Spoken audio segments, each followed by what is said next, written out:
L'éducation, d'abord, Patrick, c'est quoi? C'est un marché à part entière? Oui, c'est un marché, mais puisque le thème, c'est l'école du futur, attention à imaginer qu'à un problème, on a trouvé une solution.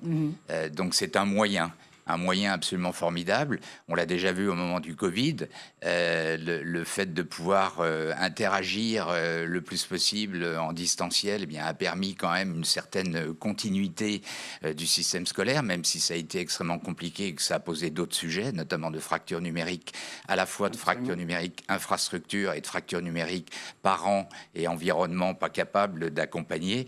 Mais au-delà de cela, cela va continuer et cela continuera à être un moyen absolument formidable pour les professeurs à partir du moment où on ne considère pas que c'est juste numériser ce qui était fait avant.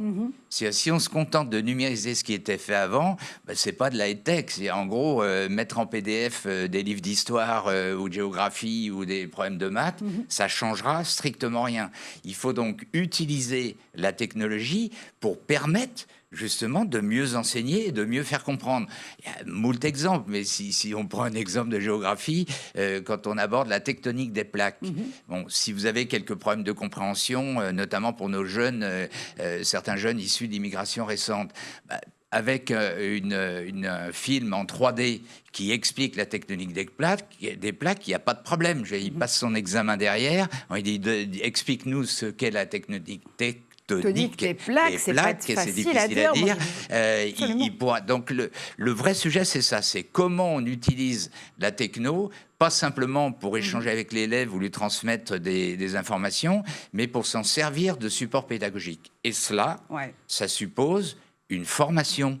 Des enseignants et des enseignantes. Et parfois même il y en a qui sont très des branchés, élèves eux-mêmes. Hein. C'est pas parce qu'on est ultra connecté qu'on comprend la façon dont on peut utiliser aussi toutes les technologies. Bien sûr. Et enseigner, c'est-à-dire faire en sorte que on va s'adapter à une logique d'enseignement à distance. C'est-à-dire, c'est pas simplement que se mettre derrière une visio, un écran d'une visio, et puis projeter des slides qui ne sont qu'un support.